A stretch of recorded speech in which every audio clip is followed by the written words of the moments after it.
Aileleri uyarmaya devam ediyoruz Temiz Toplum Hareketi olarak. Özellikle çocuklarımızın evlerde dışarı çıkmadığı dönemlerde teknolojiyle çok fazla muhatap olması, bilgisayar oyunlarına kendilerini kaptırmaları çok ciddi sonuçlar doğuruyor. Hep altını çizerek ifade ettiğimiz bir husus var. Çocuklarımızın ellerindeki tabletlerde, bilgisayarlarda oynadıkları oyunlar o kadar düşünüldüğü gibi masum değil. Bu oyunların %90'ı çocuklarımızı kumara sürüklüyor. Büyük bir kısmı da intihara doğru bir yol taşı oluyorlar.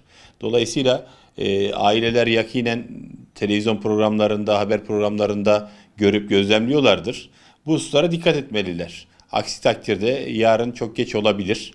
Çocuklarımızın hangi oyunları oynadığını, nasıl bir ruhsal durum içerisine girdiklerini görüp gözlemlemek lazım. Daha çok onlarla ilgilenmek lazım, birlikte vakit geçirmek lazım. Çocukların doğayla hemhal olmasını sağlamak lazım. Eş dost akraba ziyaretlerine onları yönlendirmek lazım. Yani teknolojinin yerine muadil alanlar açılması gerekiyor. Yine okullar açılırken her okul dönemi yaptığımız ikazlar var. Bunlardan birincisi uyuşturucu.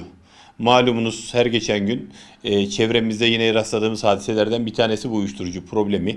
Ailelerin sıkıntılarını biliyoruz. Annelerin ne kadar büyük problemler yaşadıklarını daha evvelki programlarda da aktarmıştık. Uyuşturucuya karşı da çocuklarımızı korumak zorundayız. Özellikle okul çevrelerinde alınan bir takım önlemler var ama okul ve aile arasındaki bağların mutlaka kuvvetlendirilmesi lazım.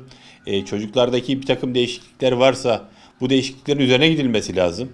Arkadaş çevresi değişiyorsa, farklı alanlarda, farklı yerlerde vakit geçiriyorlarsa mutlaka ve mutlaka aileler çocukla ilgilenerek bu değişikliğin sebebini araştırmak durumundalar. Yine en büyük tehlikelerden bir tanesi kumar meselesi. Malumunuz ülkemizde şans oyunları adı altında oynatılan kumar oyunları var. Özellikle televizyon reklamlarında, spor gazetelerinde, otobüslerin arkasında, direklerde bu şans oyunlarının, bahis reklamlarının yapıldığını görüyoruz. Bununla alakalı sizler vasıtasıyla yetkililere de seslenmiş olalım. Çünkü bu aslında bir tarafıyla da anayasal suç. Anayasanın 58. maddesi diyor ki devlet vatandaşını alkol, uyuşturucu ve kumardan koruyacak önlemleri almakla mükellef. Ama görüyoruz ki Spor Toto Teşkilatı adı altında ülkemizde şans oyunları ismiyle kumar oyunları oynatılıyor. Bu çocuklarımıza cazip geliyor. Niye? Seyrettirdiğimiz televizyon dizileri, filmler bir tarafıyla kolay yoldan zengin olmaya çocukları, gençleri yönlendiriyor. Nasıl kolay yoldan zengin olacaklar? Orada milyonlara ulaşma çok kolay gösterildiği için çocuklarımızın zihinleri oraya yöneliyor. Dolayısıyla basit bir adım atarak kumara bulaşıyorlar. Sonraki adımda da bu yasa dışı kumara da çocuklarımızı sürükleyebiliyor. Kumarla başlayan bağımlılık sonra uyuşturucuya da kayabiliyor. Onun için aileler özellikle çocuklarıyla vakit geçirmeye, onlara sarılmaya, onları dinlemeye mutlaka vakit ayırmalılar. Yine hep söylediğimiz bir şey var.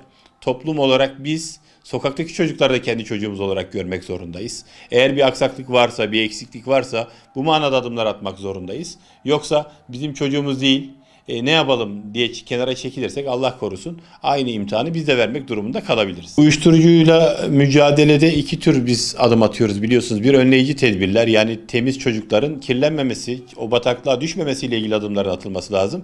Aslında az evvel bahsettiğimiz hususlar bununla alakalı. Diğer taraftan tuzağa düşürülen, kandırılan evlatlarımızın o bataklıktan çıkarılması.